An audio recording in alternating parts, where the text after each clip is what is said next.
Hey everybody, welcome to another vlog, or mini vlog.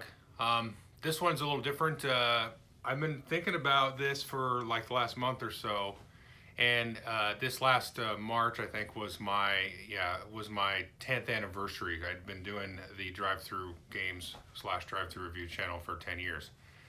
And I was like, yeah, I should do something about that, but I couldn't really figure out anything fun to do that I thought would be cool. I could do a giveaway and give away Kalis for the third time. You know what I mean? Or something like that or something. Um, and it's been obviously been a weird year where I haven't really played a lot of games with people face to face and stuff like that. So just like the rhythm of everything is kind of off.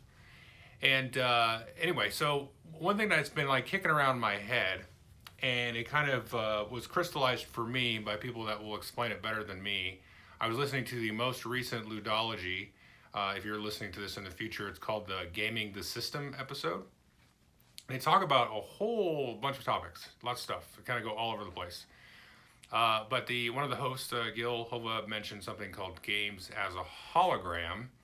And I thought, yeah, that's kind of in the ballpark of what I'm trying to say here. And just to kind of loop it back in here. So I started this 10 years ago, and that would have been 2011. And I really started to get into board games probably around 2004 or so.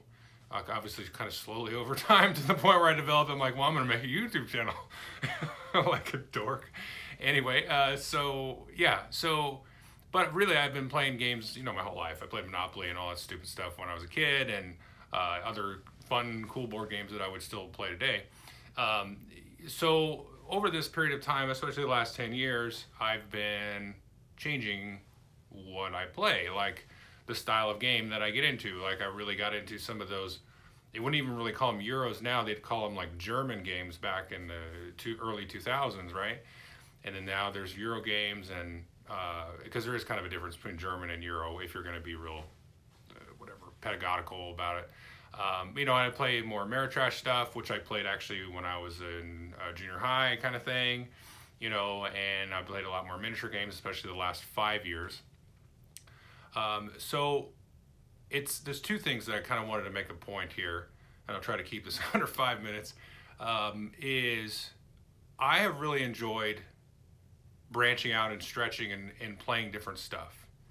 That is still like gets me up in the morning, so to speak. A lot of things get me up in the morning outside of this whole, thing here.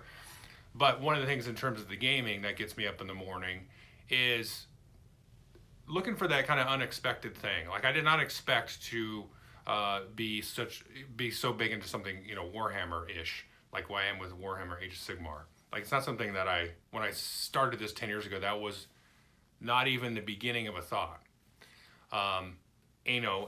Or playing a game, this is kind of the trope that I'll lean back on, is something like Freedom Underground Railroad, which is just completely a whole other universe from like Warhammer or whatever. And, that kind of thing, or Catan here, or Kalis, or whatever, or card games, or trick-taking games, and all this kind of stuff. And I've really enjoyed, it's been a big pleasure of mine to jump through all of these different avenues and stuff, and I'm excited to see what's going to come in the future, like in 10 years from now in the gaming world, what's going to happen. So that I think is important. I wanted to just take a quick moment and just kind of just share that thought with you and encourage folks to kind of jump out of their wheelhouse and that kind of stuff, because it's been rewarding and fulfilling for me, and I think that I want to encourage that. Now the other thing about the gaming as a hologram thing, to me, kind of dovetailing with all of these different styles of games, is I wouldn't necessarily call it gaming as hologram, although I like the explanation that Gil puts out in that episode.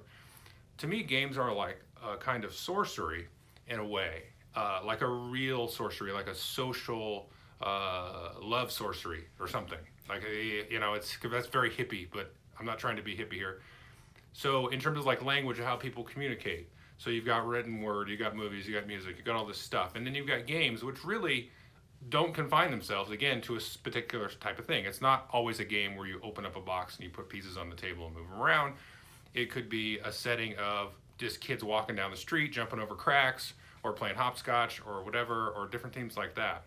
I'm not trying to get into like what a game is or an activity is, but I'm just saying being playful and experimenting with your surroundings and your universe and your world, to me, is a very important thing. It's a very interesting thing. And the Ludology podcast is a great examination. If you go listen to their back, if you've never listened to Ludology, start at episode 1, which is from, I think, 7 or 8 years ago. I don't remember exactly when they started, but you can go back through that, and it's a really good thing about how to sort of sometimes just kind of step out and think about fun and think about play and think about ways that works and what kind of implications that has, to the world around it.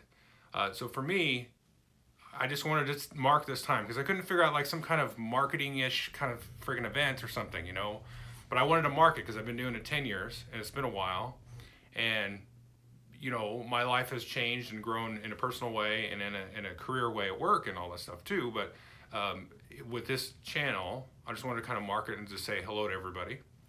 Thank you for watching at the end of the day, and just kind of share these thoughts I've had with you about these 10-year journey that I've been on in terms of the game and everything. And just, and I've really enjoyed exploring that and finding that spark of that sorcery on the table or whatever the social interaction is. Because the other sort of side of this coin, with all this sort of mechanical talk that I've been kind of talking about, is the friendships and, all that gushy stuff. The people that I play with here locally, they're my friends now, and that wasn't necessarily the case when we started. They were just kind of a gaming group. And that's, I think I've been rewarded for that, and I hope they've been rewarded as well. I'm sure that they have. And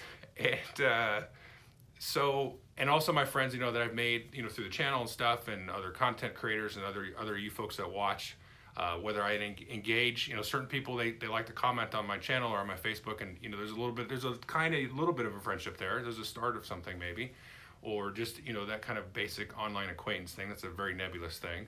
But I appreciate all those people, and I appreciate the folks that I run into at a convention or anything like that. So kind of the larger world, the larger community, it makes me feel good. I see a lot of stuff that is, again, rewarding in a way. So, and I appreciate that. And I appreciate people trying to do what they can to kind of make themselves better, right?